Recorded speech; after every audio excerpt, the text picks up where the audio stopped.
kembali lagi dengan Panda di sini. Nah, kali ini Panda mau nerusin tentang bab afasia dari si Encan kemarin ya. Jadi, sekarang kita mau membahas tentang sindrom-sindrom dari afasia. Yeay! Nah, sindrom afasia kan kemarin udah disebutin ya, dari yang lancar dan tidak lancar. Sekarang Panda mau jelasin satu persatu nih sindrom-sindromnya. Dengerin ya. Oke, yang pertama ada afasia global. Afasia global adalah bentuk afasia yang paling parah. Pasien tidak dapat berbicara kecuali terkadang satu kalimat otomatis. Tidak dapat meniru ucapan, sulit mengerti bahasa orang lain, dan tidak dapat menulis dan membaca. Afasia global disebabkan oleh cedera pada beberapa area pemrosesan bahasa di otak. Area otak ini sangat penting untuk memahami bahasa lisan, mengakses kosakata, menggunakan tata bahasa, dan menghasilkan kata dan kalimat. Gejala dapat dengan cepat membaik dalam beberapa bulan pertama setelah stroke, jika kerusakannya tidak terlalu parah. Namun, dengan kerusakan otak yang lebih besar, kecacatan parah dan permanen dapat terjadi. Penting untuk berbicara dengan dokter tentang menemukan terapi bicara sesegera mungkin setelah afasia global ini didiagnosis.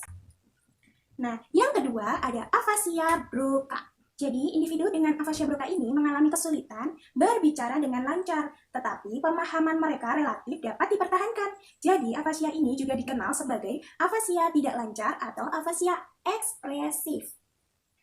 Pasien mengalami kesulitan dalam menghasilkan kalimat gramatikal, kesulitan dalam menghasilkan suara yang tepat atau menemukan kata yang tepat. Beberapa orang lebih kesulitan menggunakan kata kerja daripada menggunakan kata benda.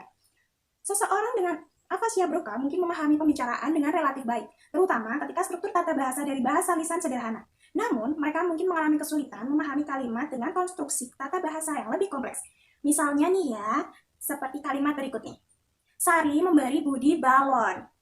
Mungkin mudah dipahami, tetapi jika kalimatnya seperti ini, balon diberikan kepada Budi oleh Sari, dapat menimbulkan tantangan saat menafsirkan arti dari siapa yang memberikan balon kepada siapa. Individu dengan jenis afasia ini mungkin dapat membaca, tetapi terbatas dalam menulis. Afasia Broca diakibatkan oleh cedera pada bicara dan area otak bahasa seperti gyrus frontal inferior belahan kiri. Kerusakan seperti ini seringkali disebabkan oleh stroke, tetapi dapat juga terjadi karena trauma otak. Seperti pada jenis afasia lainnya, kemampuan intelektual dan kognitif yang tidak terkait dengan ucapan dan bahasa dapat dipertahankan sepenuhnya. Dinamai afasia Broca karena ilmuwan yang pertama kali mengaitkan serangkaian defisit yang terkait dengan jenis afasia ini dengan kerusakan otak lokal bernama Paul Broca dari Prancis. Ia melakukan ini pada tahun 1861 setelah merawat pasien yang hanya bisa mengucapkan kata tan. Nah, guys, inilah Pak Paul Broca. Itu guys yang aku maksud tadi, ini dia. Oke, selanjutnya ada afasia Wernicke. Nah, orang dengan afasia Wernicke atau bisa disebut dengan afasia reseptif dapat berbicara dengan mudah dan lancar dalam kalimat panjang dan kompleks. Namun, seringkali apa yang mereka katakan tidak masuk akal. Mereka biasanya tidak memahami bahasa lisan dengan baik. Membaca dan menulis seringkali sangat terganggu. Menirunya juga mengalami permasalahan. Pasien dengan jenis afasia ini biasanya mengalami defisit pemahaman bahasa yang dalam, bahkan untuk satu kata atau kalimat sederhana. Ini karena pada afasia Wernicke, individu mengalami kerusakan di area otak yang penting untuk memproses makna kata dan bahasa lisan. Kerusakan tersebut termasuk daerah temporal posterior kiri otak, yang merupakan bagian dari apa yang dikenal sebagai daerah Wernicke. Oleh karena itu, dinamakan afasia Wernicke.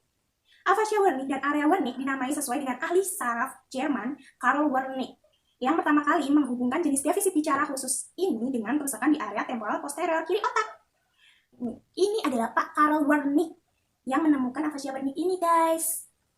Nah, selanjutnya ada afasia transkortikal motoris. Afasia yang bervariasi antara berat sampai ringan. Orang dengan jenis afasia ini sulit berbicara secara spontan dan ragu-ragu dengan kalimat-kalimat yang tidak lengkap. Meniru ucapan jauh lebih baik, tetapi sering dilakukan secara otomatis. Gangguan menulisnya setara dengan gangguan bicaranya. Pemahaman bahasa lisan dan tulis jauh lebih baik.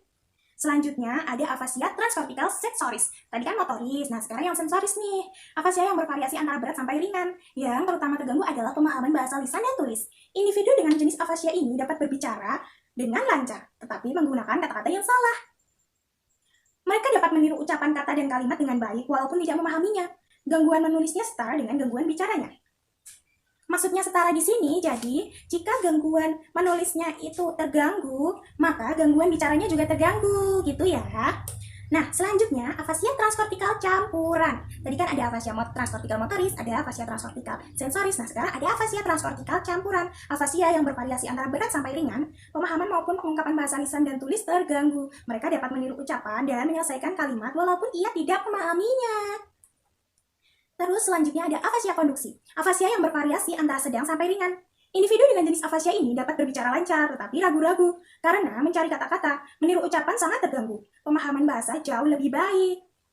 Yang terakhir ada afasia anomis. Afasia anomis adalah salah satu bentuk afasia yang paling ringan. Istilah ini diterapkan pada orang-orang yang terus-menerus tidak mampu menyediakan kata-kata untuk hal-hal yang ingin mereka bicarakan, terutama kata benda dan kata kerja yang penting. Bicara mereka lancar dan secara tata bahasa benar, tetapi penuh dengan kata-kata yang tidak jelas dan kata-kata yang berbelit-belit. Orang dengan afasia anomis memahami ucapan dengan baik dan mereka dapat mengulangi kata-kata dan kalimat. Dalam kebanyakan kasus, mereka dapat membaca dengan baik. Permasalahan utama dari afasia anomis ini adalah menemukan kata-kata. Nah, itu tadi penjelasan Panda tentang afasia. Maksudnya sindrom-sindrom afasia. Nah, berikut akan Panda tampilkan tabel yang termasuk tidak lancar dan lancar. Nah, di tabel ini pertama ya, ada tidak lancar. Nah, di pemahaman bahasanya, bahasa lisan maksudnya, itu ada yang nilai 1. Berarti kalau nilai 1 itu yang parah ya guys. Terus di meniru ucapan juga ada nilainya juga yaitu. Jadi kita lihat yang pertama. Jadi afasia global kan tadi udah dijelaskan ya, kalau afasia global itu yang paling parah. Jadi membaca dia termasuk bicara tidak lancar dengan pemahaman bahasa lisan dengan nilai 1 dan meniru ucapannya juga nilai 1, saking parahnya dia ya. Terus untuk transkortikal campuran ya, TKC itu transkortikal campuran. Ia termasuk bicaranya tidak lancar, pemahaman bahasa lisannya juga tidak bagus karena ada di nilai 1, tapi meniru ucapannya udah lumayan bagus nih, dapat nilai 2-5. Terus selanjutnya masih dibicara tidak lancar ada afasia broca, tapi pemahaman bahasa lisannya bagus di nilai 2-5. Terus untuk meniru ucapannya dia agak buruk di nilai 1-3, itu adalah afasia broca. Nah, terus selanjutnya setelah afasia broca ada transkortikal motoris TKM ya. Itu masuk ke bicara tidak lancar dan pemahaman bahasa lisannya bagus nih di nilai 2-5. Terus meniru ucapannya juga bagus guys, 4-5 nilainya. Terus kita bergeser ke bicara lancar. Nah, bicara lancar yang pertama ini terdapat afasia warnik nih ya. Tadi kan sudah dijelaskan di depan kalau afasia warnik ini termasuk bicaranya lancar. Terus untuk pemahaman bahasa lisannya jelek nih guys di nilai 1-2. Untuk meniru ucapan juga tidak bagus di nilai 1-3. Nah, selanjutnya ada transkortikal sensoris TKS. Bicaranya lancar, pemahaman bahasa lisannya tidak bagus di nilai 1-2, tetapi meniru ucapannya bagus guys di nilai 4-5. Nah, selanjutnya kita bergeser lagi ya ke lancar, masih di lancar ada afasia konduksi. Nah, ini bicaranya lancar, pemahaman bahasa lisannya juga bagus di nilai 3-5, tetapi meniru ucapannya di nilai 1-3. Terus yang terakhir nih, afasia yang paling ringan tadi ya guys, afasia anomis.